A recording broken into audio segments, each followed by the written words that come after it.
सभी को जय मसीह की आप सबका स्वागत है। परमेश्वर के स्वर्गदूत जो परमेश्वर ने बनाए वो अनेक प्रकार के और करोड़ों करोड़ों स्वर्गदूत बनाए हैं।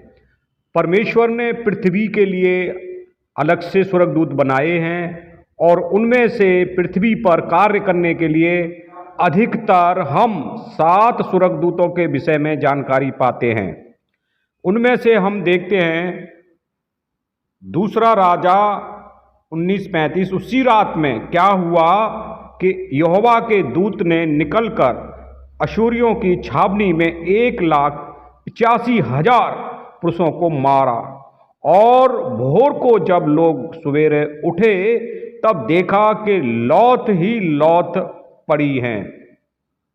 परमेश्वर के एक स्वर्गदूत ने इतने लोगों को मार डाला। यह मैं इसलिए बता रहा हूं कि परमेश्वर का एक स्वर्ग इतना सामर्थी है। एक ही दूत ने 1,85,000 पुरुषों को मार डाला या सेना को मार डाला। यहाँ हम देखते हैं याकूब से लड़ते हुए। हम इस स्वर्गदूत का नाम नहीं जानते क्योंकि बाइबल इसमें सिर्फ यहोवा के दूत के विषय में बात करती है। बाइबल के अंदर जो मनुष्यों के साथ कार्य करते रहे थे वो 7 स्वर्गदूतों के विषय में कई बार बाइबल बताती है। जैसे कि प्रकाशित वाक्य 1:20 में, अर्थात उन 7 तारों का भेद जिन्हें तूने मेरे दाहिने हाथ में देखा था, और उन 7 सोने की दीवटें का भेद वे 7 तारे हैं और 7 कलीसियाओं के दूत हैं, और वे 7 दीवट 7 कलीसियाएं हैं। हम यहाँ पर देखते हैं कि पूरे संसार के लिए सिर्फ 7 स्वर्गदूत हैं, और आप इससे अंदाज़ा लगा सकते हैं कि यीशु मसीह के ये 7 स्वर्गदूत उनके हाथ में हैं, एक तारा के रूप में यहाँ पे प्रकट होते हैं।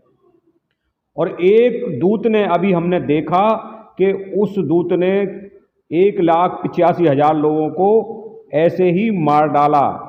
तो परमेश्वर के जो दूत हैं पूरे संसार के लिए मात्र 7 स्वर्गदूत ही कलीसियाओं के लिए स्थापित किए हैं, और पूरे संसार के लिए 7 स्वर्गदूत बहुत हैं, जबकि परमेश्वर के पास करोड़ों करोड़ों स्वर्गदूत हैं। आज हम इस स्वर्गदूत के विषय में जानेंगे कि ये स्वर्गदूत कौन है।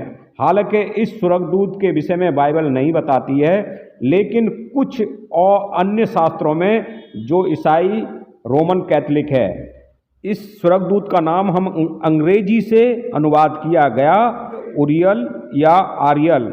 एक महादूत का नाम है जिसका उल्लेख निर्वासन के बाद की रब्बी परंपरा और कुछ ईसाई परंपराओं में किया गया है।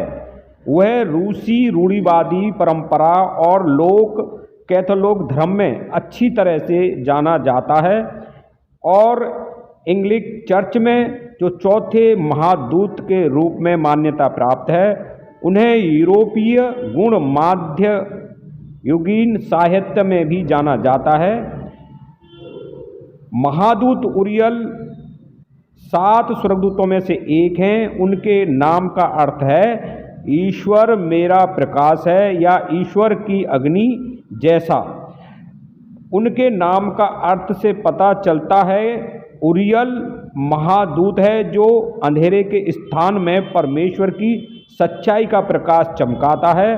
महादूत उरियल ज्ञान का दूत है। हम इन पेंटिंगों पर वह आम तौर पर अपने हाथ में एक किताब या स्क्रॉल रखते हैं।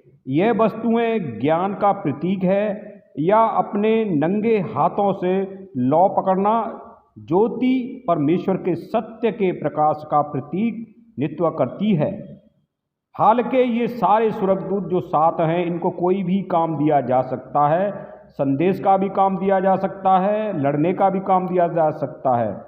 हम देखते हैं कि प्रत्येक व्यक्ति के लिए एक स्वर्गदूत नहीं दिया गया, क्योंकि पूरे इस्राएल के लिए एक स्वर्गदूत दिया गया था, माइकल स्वर्गदूत को। यानी कि परमेश्वर के ये स्वर्गदूत परमेश्वर की आज्ञा से आते हैं और उनका कार्य करते हैं। विशेष व्यक्ति के लिए सुरक्षा के लिए प्रत्येक स्वर्गदूत नहीं है। जबकि बाइबल हमें स्पष्टता से बताती है कि 7 कलीसियाएं हैं और 7 स्वर्गदूत हैं। प्रत्येक कलीसिया के लिए एक स्वर्गदूत नियुक्त किया गया है, जैसा कि हमने देखा प्रकाशित वाक्य अध्याय 1 आयत 20 में। तो बहुत लोगों का ऐसा मानना है कि प्रत्येक लोग या विश्वासी के लिए परमेश्वर ने एक दूत सुरक्षा के लिए नियुक्त किया है। ऐसा बिल्कुल भी नहीं है। परमेश्वर का एक ही दूत बहुत सामर्थी होता है और पूरी पृथ्वी के लिए, जहाँ तक मैं बाइबल में मुझे अनुमान लगाया है, सिर्फ 7 स्वर्गदूत हैं। अब अन्य किताबों में इन स्वर्गदूतों के नाम भी दिए गए हैं। आज सिर्फ हम उरियल के विषय में जान रहे हैं। उरियल महादूत जो है वो ऐसे ही एक दूत है जैसे माइकल, जिब्राइल, क्योंकि माइकल और जिब्राइल हमारे बाइबल के अंदर मौजूद हैं, लेकिन 7 स्वर्गदूतों के रूप में ये उनमें से एक माना जाता है। सभी लोगों की सुरक्षा सर्वशक्तिमान, सर्वज्ञानी, सर्वश्रेष्ठ परमेश्वर के हाथ में है। वो जब आज्ञा देते हैं, जब स्वर्गदूत कार्य करते हैं, लेकिन सबकी, हालांकि हर एक व्यक्ति को परमेश्वर ने इतनी सामर्थ्य दी है कि वो स्वयं अपनी सुरक्षा करे। परमेश्वर सिर्फ उन लोगों के लिए सुरक्षा प्रदान करते हैं जो परमेश्वर के वफादार लोग हैं या परमेश्वर के ऊपर उसकी आज्ञाओं को मानते हैं, उसके ऊपर विश्वास रखते हैं। तभी परमेश्वर की ओर से उनको सुरक्षा प्रदान मिलती है, वो भी प्राकृतिक विपदाओं से या घटनाओं से। अंत तक यीशु मसीह जब आते हैं तब भी ये 7 स्वर्गदूतों का जिक्र किया जाता है, जैसे कि 7 तुरैयां फूंकना। 7 स्वर्गदूत 7 तुरैयां फूंकते हैं, 7 कटोरे, 7 विपत्तियां। ये 7 दूत जो हैं यीशु मसीह के आने तक कार्य कर रहे हैं। इनका बार बार नाम दिया गया है 7 स्वर्ग।